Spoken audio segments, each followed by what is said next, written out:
Assalamualaikum warahmatullahi wabarakatuh. Bismillahirrahmanirrahim. Alhamdulillahi rabbil alamin. Wa bihi nasta'in ala umuri dunya wa din. Wassalatu wassalamu ala ashrafi anbiya wal mursalin wa ala alihi wa sahbihi wa man sara ala nahjihi bi ihsanin ila yaumidin wa ba'd. Allahumma salli wa sallim wa barik wa an'im ala nabiyina Muhammadin wa ala alihi wa sahbihi ajma'in. Hadirin Allah muliakan, alhamdulillah kita panjatkan puji dan syukur kita kepada Allah tabaraka wa ta'ala atas nikmat yang Allah berikan kepada kita. Nikmat yang tidak mungkin kita bisa hitung, kita kalkulasikan. Wa in ta'udu ni'matallahi la tuhsuha. Dan jika kalian ingin menghitung nikmat Allah, kalian gak akan bisa menghitungnya. Khususnya nikmat iman, nikmat hidayah, nikmat diberikan kesempatan untuk bertakwa.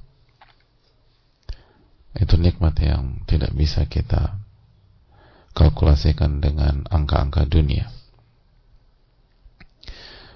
Maka PR syukur kita sangat besar, dan semoga Allah senantiasa menolong kita dan memaafkan segala khilaf kita.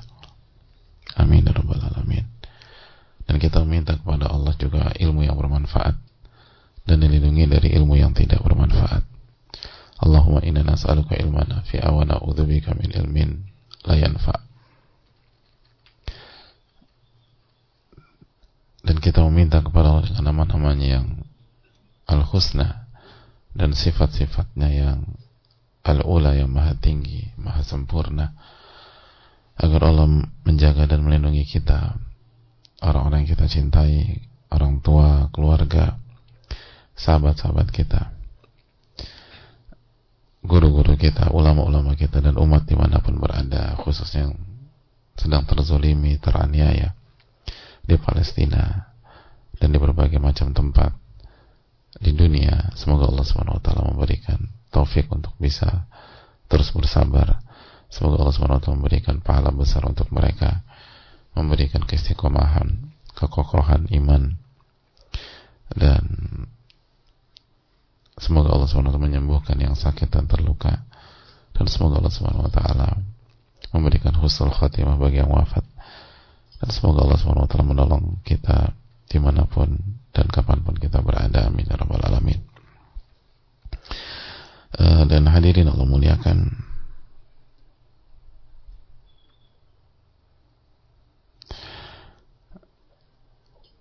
kembali kita dengan kajian rutin kita, dan salah satu hal yang harus kita ingat di setiap aktivitas kita, hadirin, baik di kajian maupun di kehidupan sehari-hari, apa yang Allah firmankan dalam surat An-Najm ayat 42. Allah berfirman, wa anna ila rabbikal muntaha, wa anna ila rabbikal muntaha. Dan hanya kepada Rabbmu lah semua ini akan berakhir. Dan sesungguhnya hanya kepada Rabbmu lah semua ini akan berpulang. Dan hanya kepada Rabbmu lah semua ini akan diselesaikan. Wa anna ila rabbikal muntaha. Dan hanya kepada Allah Subhanahu wa ta'ala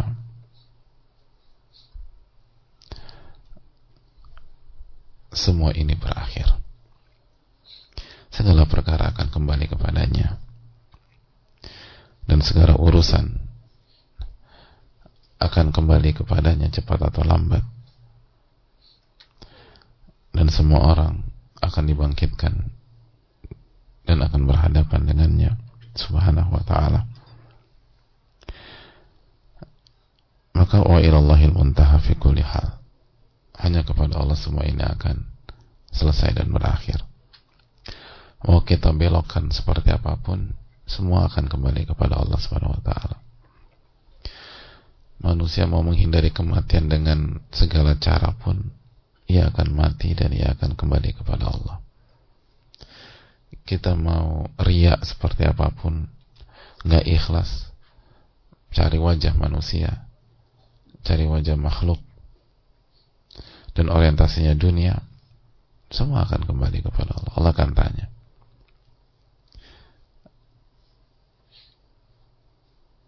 Masih ingat orang-orang yang riya yang disebutkan Nabi SAW ketika akhirnya mereka ditanya oleh Allah, kalau sebutkan nikmatnya, dan mereka mengakui, dan Allah bertanya, untuk apa engkau lakukan ini semua? Dan mereka mengatakan bahwa mereka lakukan itu untuk Allah. Apa kata Allah? Kadzabta, dusta Anda. Walakinnaka ta'allamtal ilma wa 'allamtahu wa qara'ta liyuqal 'alim faqad qil. Engkau itu belajar, engkau itu mengajar agar mendapatkan titel ulama untuk personal branding engkau, dan engkau telah dapatkan itu, dan akhirnya dilemparkan ke api neraka. Allah juga menyatakan agar engkau dikatakan mujahid untuk mendapatkan titel di masyarakat, lalu dilemparkan lagi ke api neraka. Engkau berinfak agar dikatakan dermawan, lalu dilemparkan lagi ke api neraka.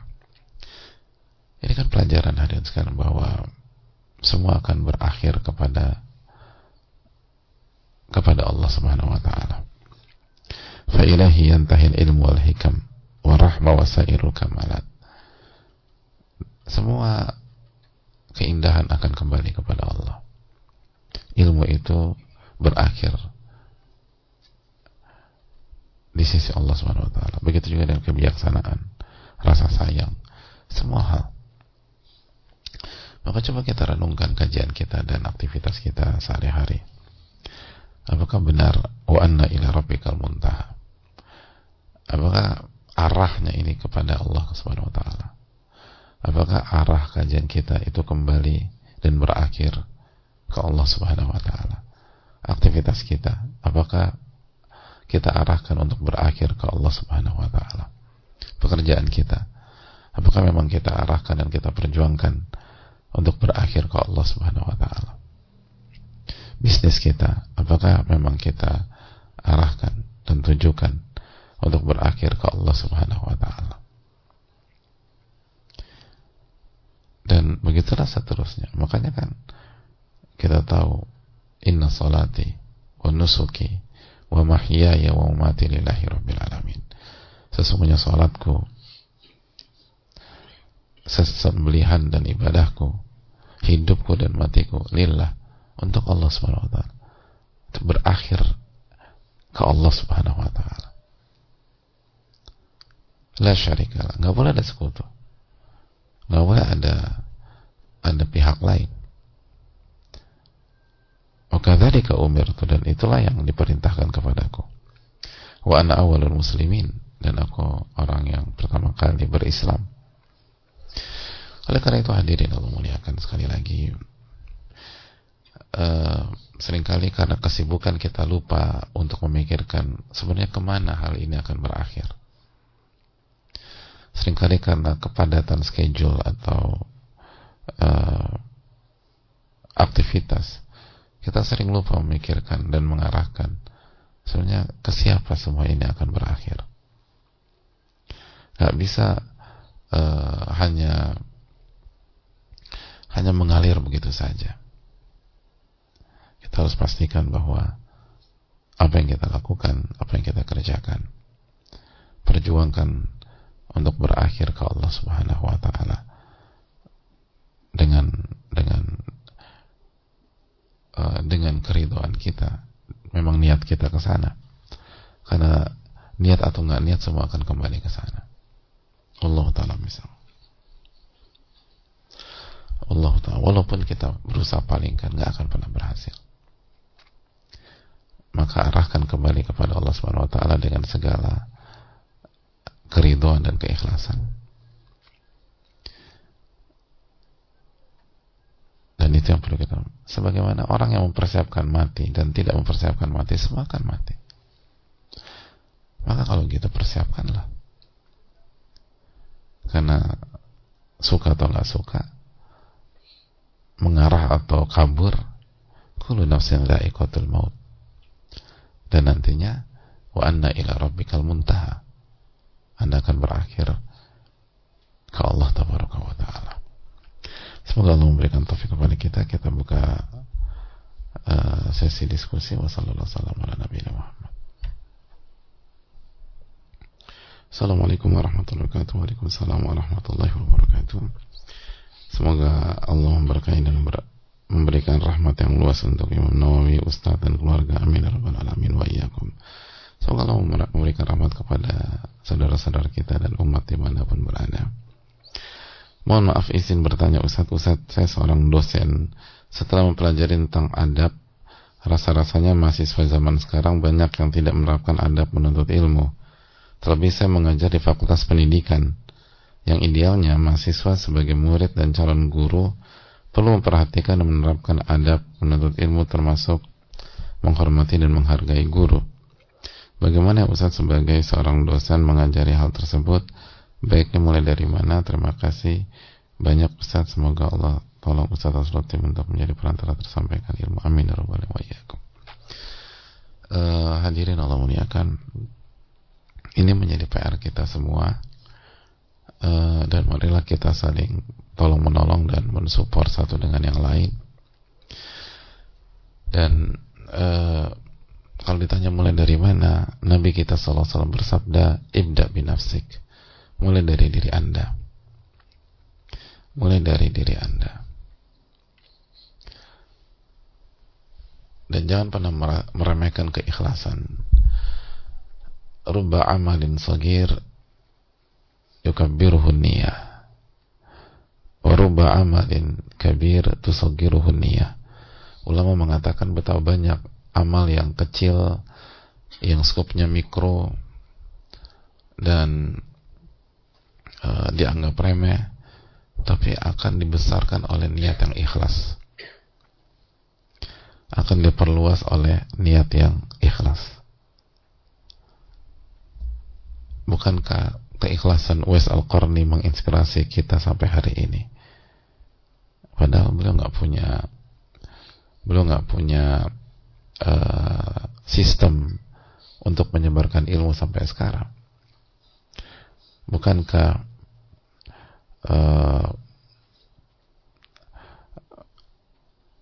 perjuangan Imam Nawawi rahimahullah ta'ala dinikmati sampai hari ini?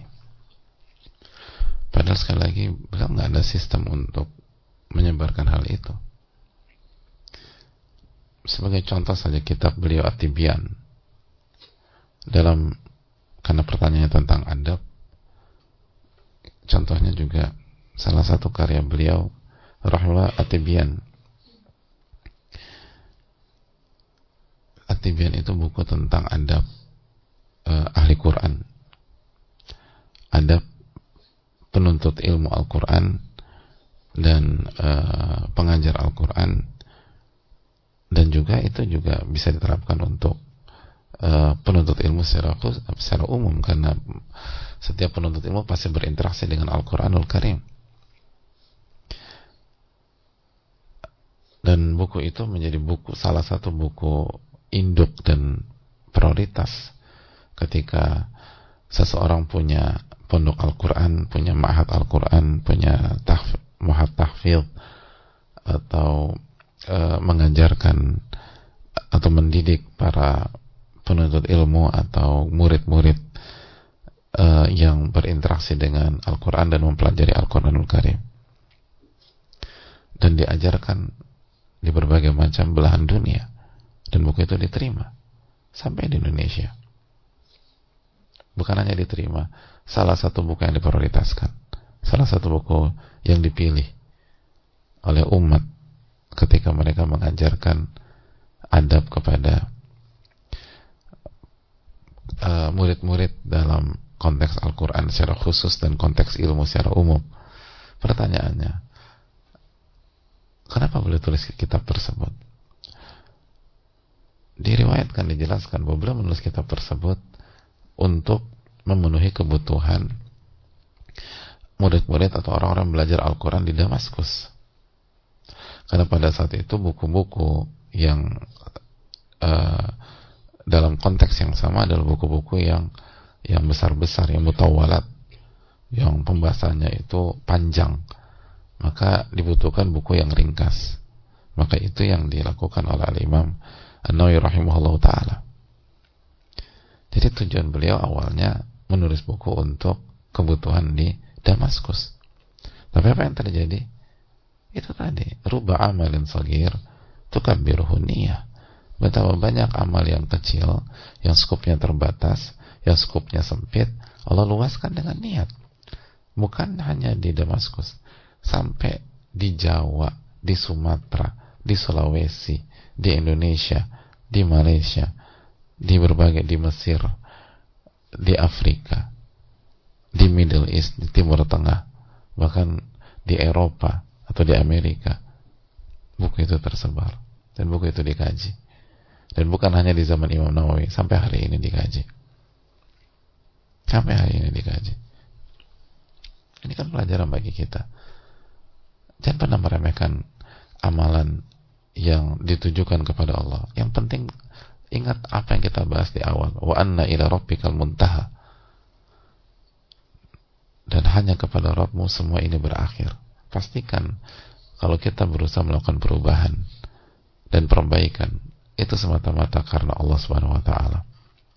Bukan karena kita ingin dianggap pahlawan, berjasa, atau nama kita tercatat, atau orang mengingat kita sebagai pembawa perubahan, sebagai pendidik, sebagai orang yang punya jasa.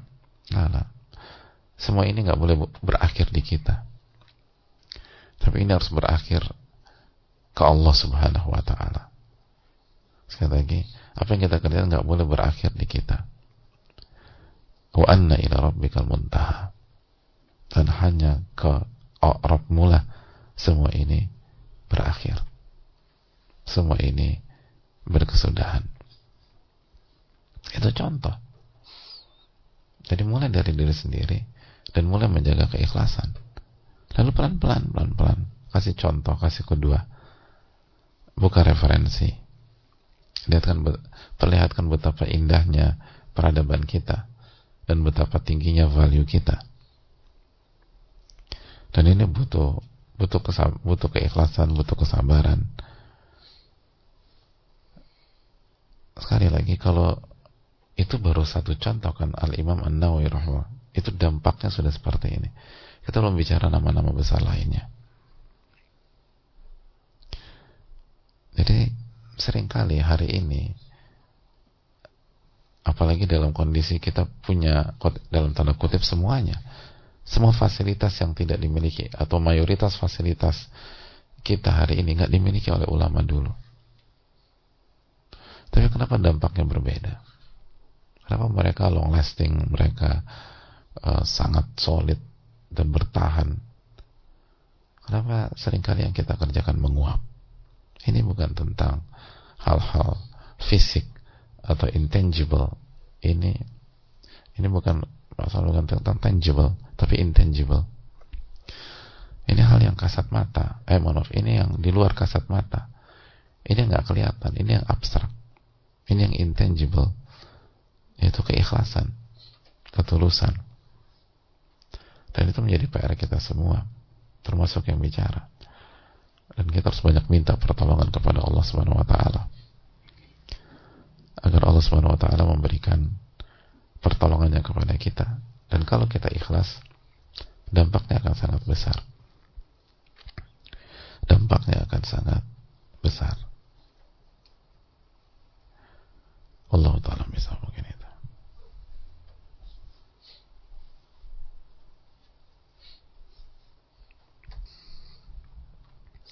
Bismillah, assalamualaikum warahmatullahi wabarakatuh. Waalaikumsalam warahmatullahi wabarakatuh.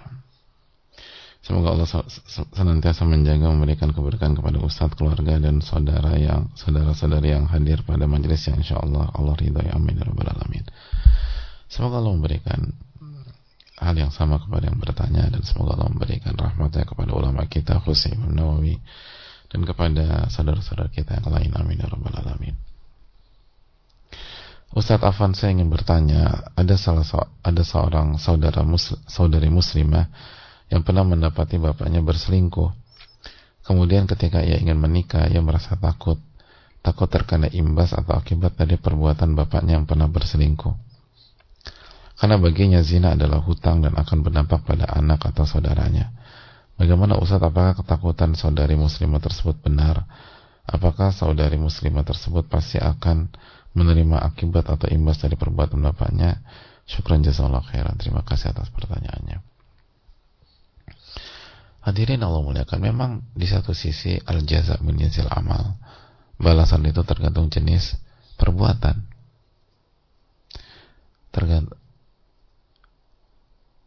Balasan itu tergantung jenis perbuatan. Itu poin. Terus yang kedua, sebagian ulama mengatakan bahwa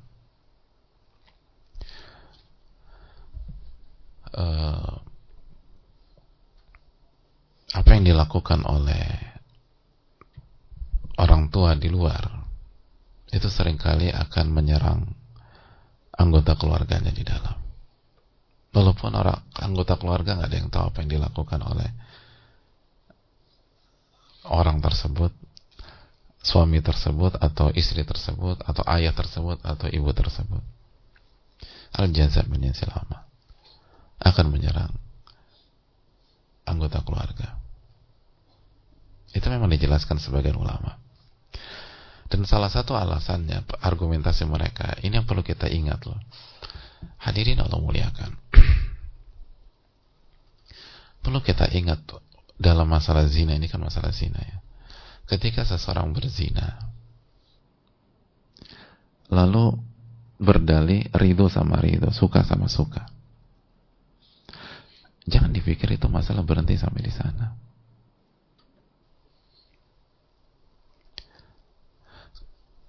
Karena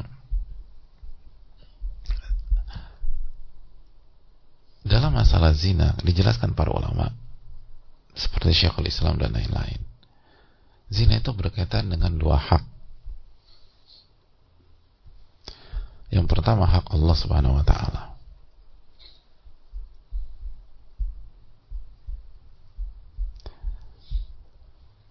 Dan yang kedua hak suami atau hak wali ketika dia belum punya suami.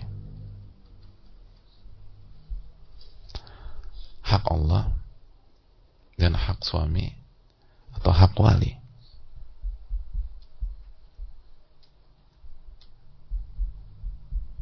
Ini yang dilupakan oleh banyak orang ketika berzina dengan dalih enggak suka sama suka kok. Oh tidak. Tidak sesimpel itu. Tidak sesimpel itu. Makanya ketika dalam hadits Abu Umamah, ketika ada seseorang yang dengan mengejutkannya minta izin untuk berzina, ya Nabi Allah, ata'dzanu li fi zina, wahai Nabi Allah, apakah engkau izinkan aku berzina? Sontak orang-orang pada saat itu terkejut dan berteriak. Artinya kaget, ini permintaan macam apa? Kalau Nabi SAW dengan tenangnya mengatakan, "Qaribu, tolong bawa dia mendekat kepadaku." Lalu apa kata Nabi SAW? "Atuhibbuhu li ummik?" Apakah engkau suka itu terjadi dengan ibumu? Nabi SAW tanya, kalau ibumu ditiduri orang, kamu ridho? Itu orang itu langsung mengatakan, lah, enggak.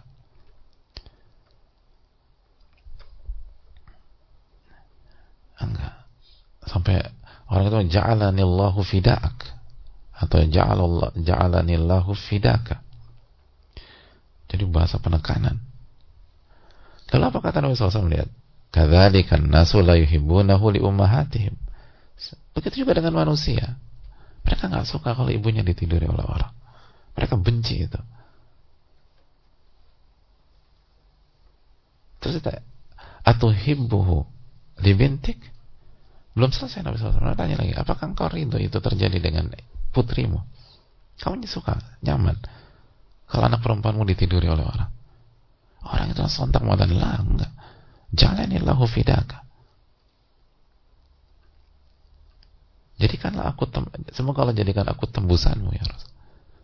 Jadi harusnya penekanan, enggak mungkin lah. Kadzalika nas la yuhibbunahu li banatihim. Begitu juga dengan manusia. Mereka enggak suka, mereka benci, mereka marah hal itu terjadi pada anak perempuan mereka.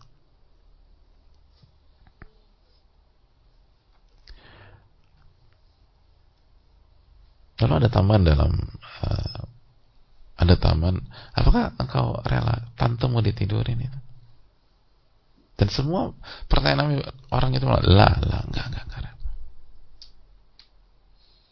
rela. Dan begitu juga manusia. Begitu juga dengan manusia.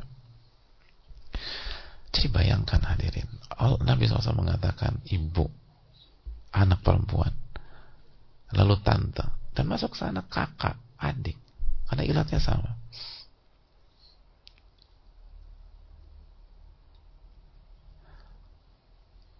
Dan saya bertanya sama hadirin sekalian laki-laki, emang nyaman kalau itu terjadi? Naudzubillah ya, kalau atau nggak usah bilang keluarga kita lah. Apabila laki-laki yang punya fitrah, yang punya kecemburuan, kalau nggak punya cemburu jelas diancam neraka, the youth. Tapi yang punya kecemburuan fitrah, emang nyaman itu terjadi di keluarganya? Enggak. Makanya jangan berpikir bahwa zina ridho sama ridho itu urusannya hanya pelaku dengan pelaku. Oh, ini panjang urusannya. Jadi artinya kalau seseorang meniduri wanita, dia tuh zolimin bapaknya. Bukan, walaupun wanitanya senang, dia zolimi bapaknya. Dia zolimi kakak laki-lakinya. Kalau wanita punya suami, lebih panjang lagi urusannya, hadirin. Lebih panjang.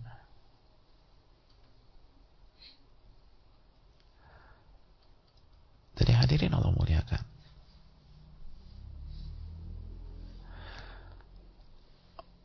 Ini bukan masalah suka nggak. Nah, ketika seseorang gini loh, ketika seseorang menyerang keluarga, jadi zina itu bukan, walaupun suka sama suka ya, itu bukan hanya pelaku dan pelaku, itu menyerang keluarganya.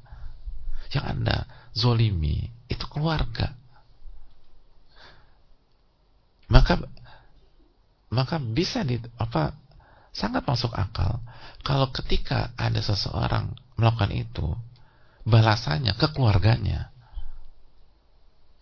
Balasannya ke keluarganya, karena yang diserang keluarga bukan pribadi. Ini yang dilupakan oleh orang. Dengan dalih suka sama suka. Itu yang dijelaskan oleh para ulama. Jangan lupa lah, ini bukan satu hak. Ini bukan hak Allah SWT semata. Ini hak Allah, lalu hak suami dan wali. Dan dua-duanya dosa independen, kata para ulama. Itu dijelaskan Syekhul Islam. Dua-duanya dosa independen. Artinya dua-duanya dua kota. Yang pertama, Anda lakukan dosa besar kepada Allah, karena zina dosa besar. Dan yang kedua, dosa besar Anda zolimi suaminya. Kalau dia punya suami, Anda zolimi walinya kalau dia nggak punya suami. Dua dosa besar jadi satu, itu zina.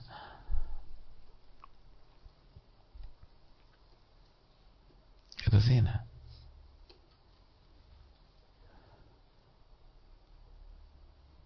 Jadi hadirin Allah mulia. Makanya dalam zina, apalagi wanita yang sudah bersuami, itu suaminya punya beberapa hak dalam hukuman kepada istri yang berbeda dengan yang lain. Jadi hati-hati masalah ini. Ini nggak simpel. Ini tidak simpel. Namun di sisi lain kita juga harus tahu bahwa kita berinteraksi, kita beribadah dengan Rabbul Alamin, Rabb yang ahkamul hakimin, yang maha memutuskan dengan yang paling bijak, yang maha bijak dalam memutuskan. Dan Allah Subhanahu wa taala sudah berfirman, wa annallaha laisa bidzallamin lil abid. Allah enggak mungkin zalimi hamba-hambanya. Dalam surat Ali Imran 182. Dan Allah juga berfirman dalam hadits qudsi, inni haramtu dzulma ala nafsi. Aku telah haramkan kezaliman atas diriku. Aku enggak mungkin zalim. Kalau la qadar Allah, misalnya dalam kasus penanya ini, ayahnya seperti itu, tapi anaknya benar-benar tobat-tobatan nasuha, bukan tobat karena perilaku ayahnya, tapi benar-benar berusaha membersihkan diri dari dosa-dosa, banyak istighfar, dekat sama Allah, terus minta kepada Allah agar dan tidak ridho dengan perbuatan ayahnya, bahkan benci dengan maksiat yang dilakukan oleh ayahnya, benci, dan nggak apatis. Apalagi kalau anak itu berusaha amar ma'ruf nahi mungkar, ingatkan ayahnya dengan cara yang baik, tentu saja, dengan cara yang bijak. Apalagi kalau anaknya mensupport ayahnya untuk bertobat, tobatan nasuha juga, tobat ya, gitu. Terus anaknya berdoa kepada Allah Subhanahu wa taala agar apa yang terjadi nggak menimpa dia. Ingatlah Allah berfirman, ud'uni astajib lakum, minta kepadaku aku akan kabulkan. Itu kan janji Allah juga. Dan ingatlah firman Allah, inna rahmati sabaqat ghadabi, rahmatku mengalahkan murkaku. Maka insya Allah nggak akan terkena. Bismillah. Maka kalau ada seseorang yang menghadapi gitu, segera lebih dekat lagi dengan Allah, minta sama Allah ekstra dibanding standar kebaikan ekstra, karena sekali lagi ini bukan masalah simpel. Allah taala alam bisawab. Ini yang bisa disampaikan, semoga Allah memberikan taufik kepada kita. Subhanakallahumma wa bihamdika, la ilaha illa anta, astaghfiruka wa atubu ilaik. Assalamualaikum warahmatullahi wabarakatuh.